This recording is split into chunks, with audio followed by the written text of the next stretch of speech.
महात्मा विदुर जी महाराज यहां से तीर्थाटन के लिए चल पड़े। तीर्थाटन करते करते करते अचानक से यमुना जी के तट पे जा रहे थे, तभी उद्धव से भेंट हो गई। उद्धव को देखते विदुर जी महाराज एकदम से प्रसन्न हो गए। भगवान के परम प्रिय सखा महाभागवत श्री उद्धव जी, अरे भैया उद्धव बताओ कैसे हो, अनेक अनेक प्रश्न कर दिए। उस महाभारत का क्या हुआ, मैं तो बीच युद्ध में ही छोड़कर चला आया था। और द्वारिका में कौन कौन है? मेरे प्रभु द्वारिका में सपरिवार आनंद से रह तो रहे हैं।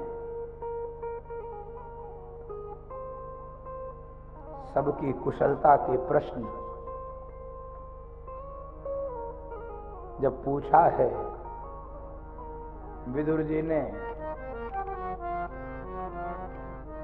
और उसी बीच जब ये प्रश्न पूछा कि मेरे प्रभु द्वारिका नाथ, द्वारिका में सपरिवार आनंद से है कि नहीं, उद्धव जी जैसा महाज्ञानी भी रो पड़ा। उद्धव जी के नेत्रों से आंसू आ गए। भगवान का स्मरण हो गया उद्धव।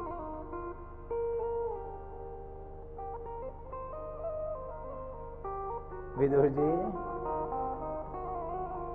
महाभारत के युद्ध को आप जाने नहीं? कौरव पराजित हुए, पांडव विजयी हुए गोविंद की कृपा से। और विदुर जी, भगवान द्वारिकाधीश भी अपनी लीला पूरी करके परम धाम को चले गए। विदुर जी के आंखों से आंसू निकल आए। विदुर जी के आंखों से आंसू, मेरे प्रभु चले गए। हाँ विदुर जी, और दुर्भाग्य तो सबसे ज्यादा हम यदुवंशियों का, हमारे बीच में हमारे प्यारे प्रभु प्रकट हुए, हम यदुवंशी भी उनके महत्व को नहीं पहचान पाए।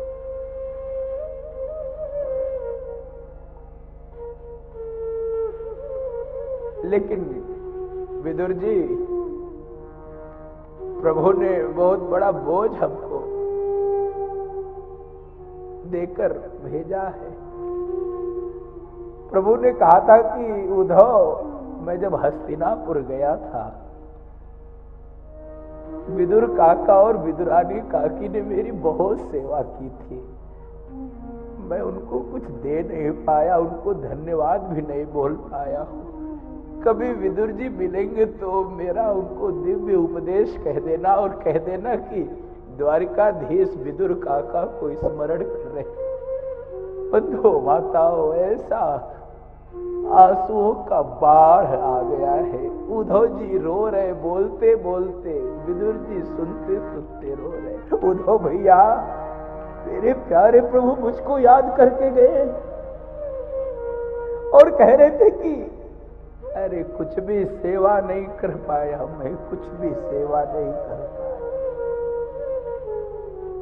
वो तो विदुरानी हमसे कहती थी कि सुनिए, आपको प्रभु काका कहते हैं, क्या कभी मेरे कान भी प्रभु के मुख से काकी सुन सकते हैं क्या? यद्यपि हमारे पास कुछ नहीं है, भगवान को बिठाने के लिए गादी भी नहीं है, भगवान को पवाने के लिए फल भी नहीं है, कुछ नहीं है, क्या कभी मेरे घर प्रभु आ सकते हैं द्वारिका?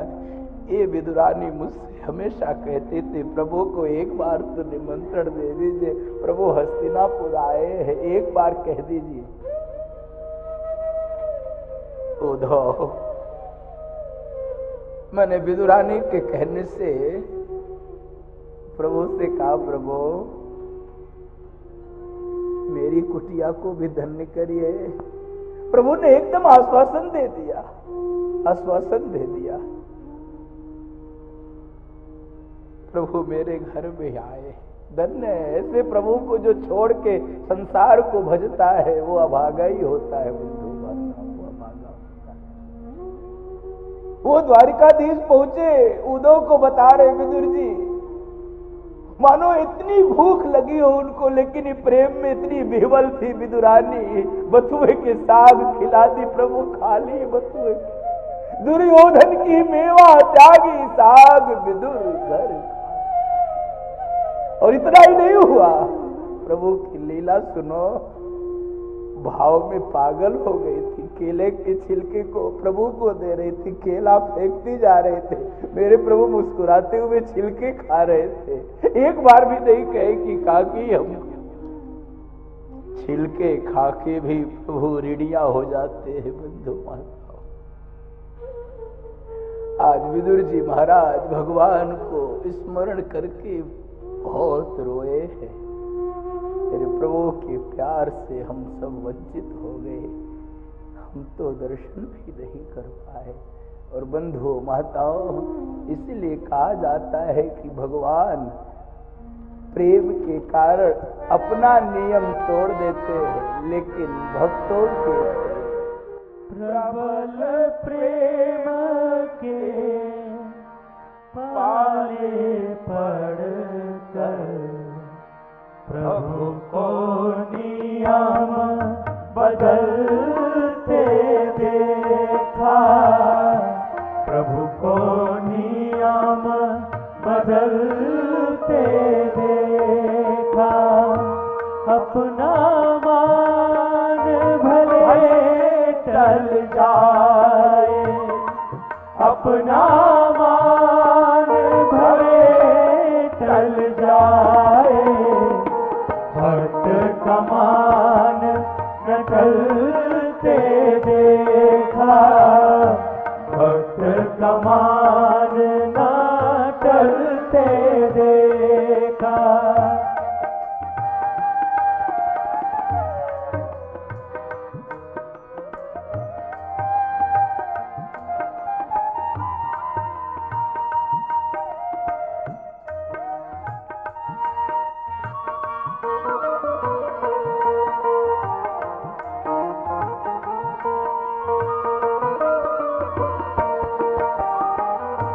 जिसकी केवल कृपा दृष्टि से सकल विश्व को पलते देखा, जिसकी केवल कृपा दृष्टि से सकल विश्व को पलते देखा।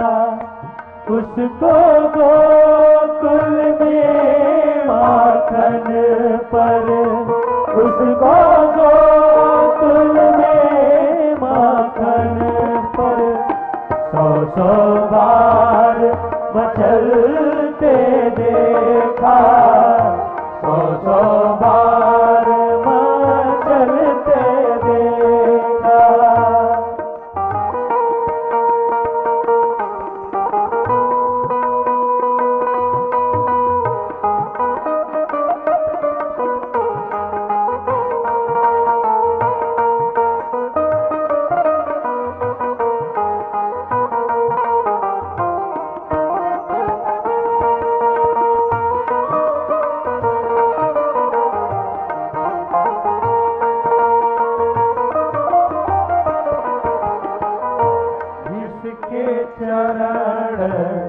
कमल कमला के करतल से ना निकलते देखा, जिसके चरण कमल कमला के करतल से ना निकलते देखा। कंटक पथ पर चलते देखा, प्रबल प्रेम के पाले पड़कर प्रभु को नियम बदलते देखा, प्रभु को नियम बदलते देखा, प्रभु को नियम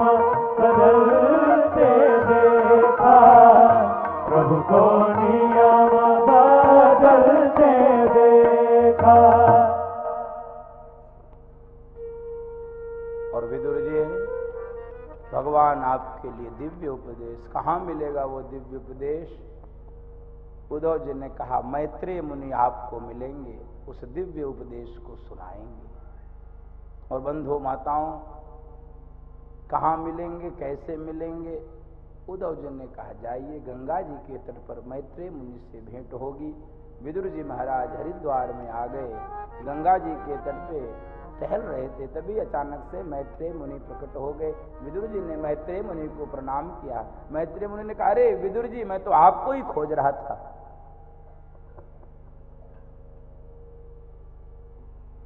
भगवान आपसे ही मिलने के लिए मुझे बोले थे, प्रभु ने आपको ही उपदेश देने के लिए बोला था। प्रणाम किया विदुर जी महाराज ने। विदुर जी महाराज ने कहा, हे मैत्रेय मुनि, अब मैं आपसे कुछ प्रश्न पूछना चाहता हूं, मेरी जिज्ञासा का समाधान कीजिए उन्हीं उपदेश के माध्यम से। मेरी जिज्ञासा का समाधान। तो जिज्ञासा क्या है? ये संसार में जो जीव है, ये कैसे सुखी हो?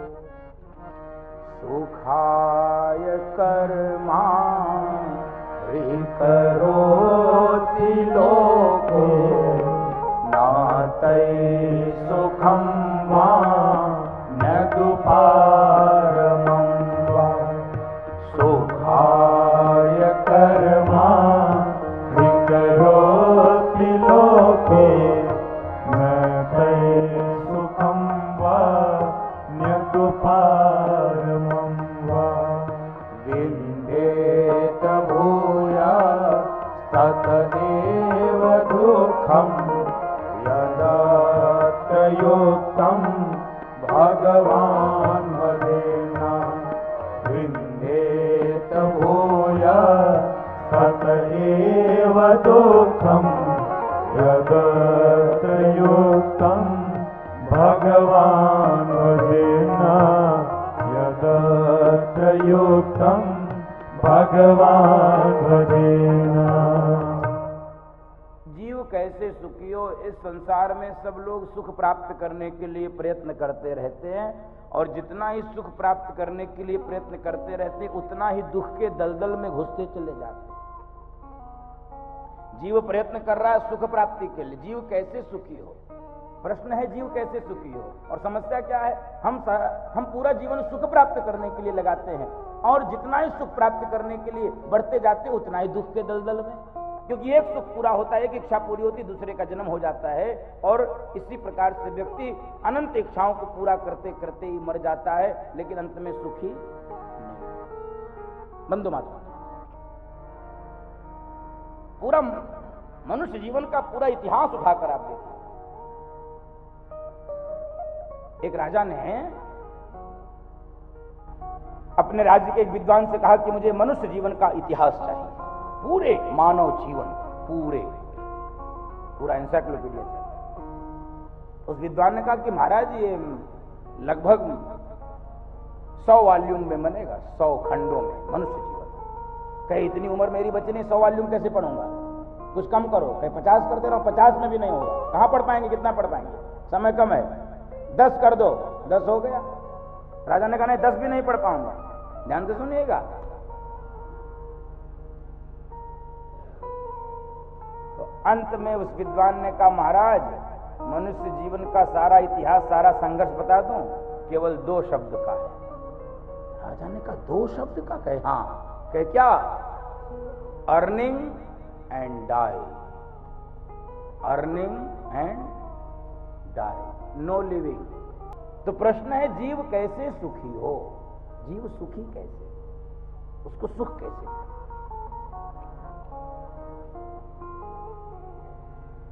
मैत्रेय मुनि ने कहा, विदुर जी, आप साक्षात धर्मावतार हैं, आपका प्रश्न जगत के कल्याण के। जीव सुखी कैसे? हम सुख भी उसी प्रकार से खोजते हैं जैसे मृग मरीचिका। जैसे रेगिस्तान में हिरन दौड़ते हुए जाता है दूर, तो उसको लगता है जल होगा, और जब वहां दौड़ के पहुंचता है तो वहां भी जल। तो मृग मरीचिकावत ही संसार में हम सुख ढूंढ रहे हैं। गर्मी के दिनों में हाईवे पे चलिए, आपको लगता है कि नहीं 5 किलोमीटर बाद लगता है वहां पर सड़क पे पानी है, और जब 5 किलोमीटर बाद वहां पहुंचते हैं तो पानी दिखता है, पानी होता। इसलिए संसार में जो हम सुख खोज रहे हैं, तो सुख हमको दिखता है लेकिन सुख वहां होता, सुख की प्रतीति होती है, सुख वास्तविक सुख वहां होता नहीं है। तो ऐसे ही वास्तविक सुख को हम छोड़कर हम नकली सुख में पड़े हैं, ये मैत्रेय मुनि कहते हैं विदुर जी से। परमात्मा ने तो हमको सुख स्वरूप बनाया है, परमात्मा ने हम लोगों को सुख स्वरूप बनाया है। गोस्वामी जी की चौपाई याद करो, आपका परिचय होगा वास्तविक। ईश्वर अंश जीव अविनाशी, ईश्वर अंश जीव अविनाशी, चेतन अमल सहज सुख राशि, चेतन अमल सहज सुख राशि। हम सहज ही सुख की राशि हैं, हम परमात्मा के अंश हैं, ईश्वर अंश जीव अविनाशी।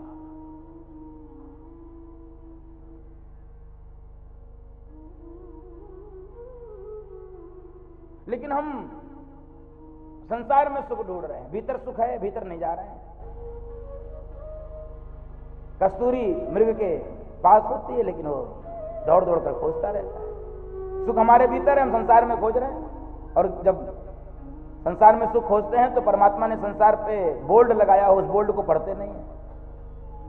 जैसे दुकानदार अपनी दुकान के बाहर बोर्ड लगाता है, कपड़े की दुकान, मिठाई की दुकान, दवाई की दुकान, तो परमात्मा ने भी बोर्ड लगाया, उस बोर्ड को पढ़ते नहीं।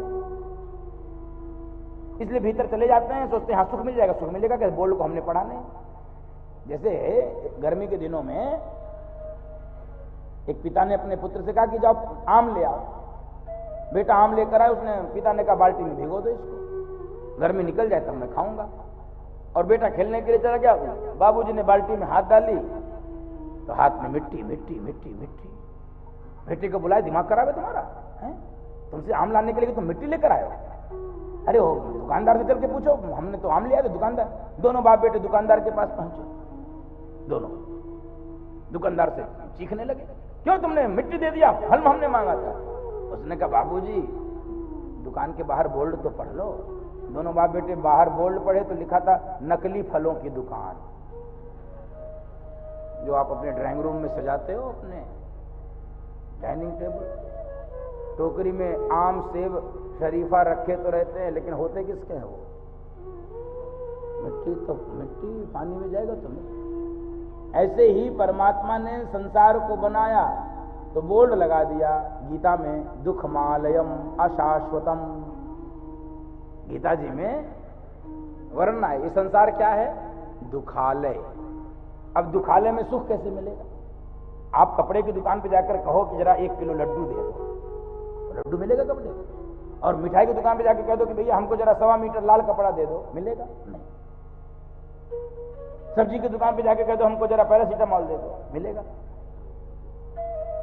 मिठाई की दुकान पे मिठाई, दवाई की दुकान पे दवाई, कपड़े की दुकान पे कपड़ा, फल की दुकान पे फल, सब्जी की दुकान पे। हम इस संसार में सुख खोज रहे हैं, सुख है भीतर, वहां से हमारा कोई कनेक्शन नहीं है। और हम संसार में सुख, आप खूब विचार करके देख लीजिए, कोई एक व्यक्ति सुखी आपको दिख जाए तो जीव कैसे सुखी हो, ये प्रश्न है। और इस संसार में लोग सुख ढूंढ रहे हैं, सुख है नहीं, क्योंकि परमात्मा ने बोल्ड बना दिया, लगा दिया संसार में, दुख मालयम अशाश्वतम। ये संसार तो दुखालय है, तो दुखालय में सुख कैसे मिलेगा?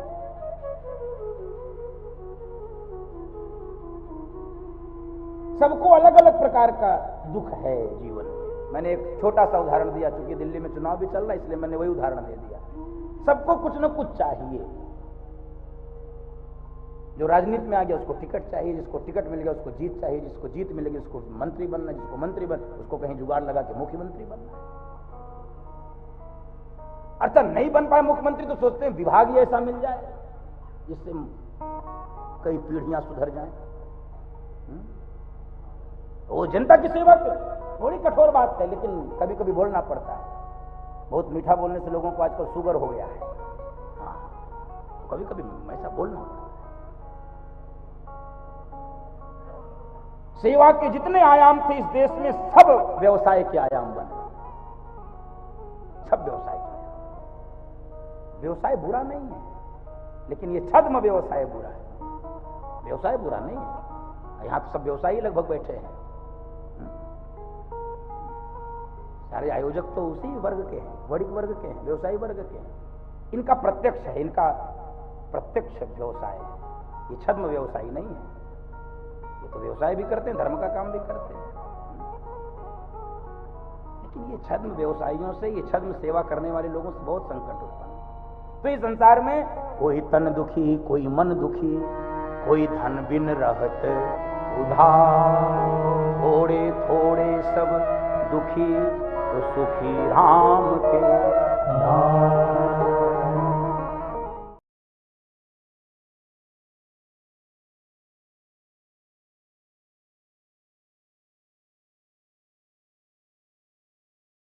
आनंद टीवी से जुड़ने के लिए आप हमें व्हाट्सएप करें 9277395752 पर।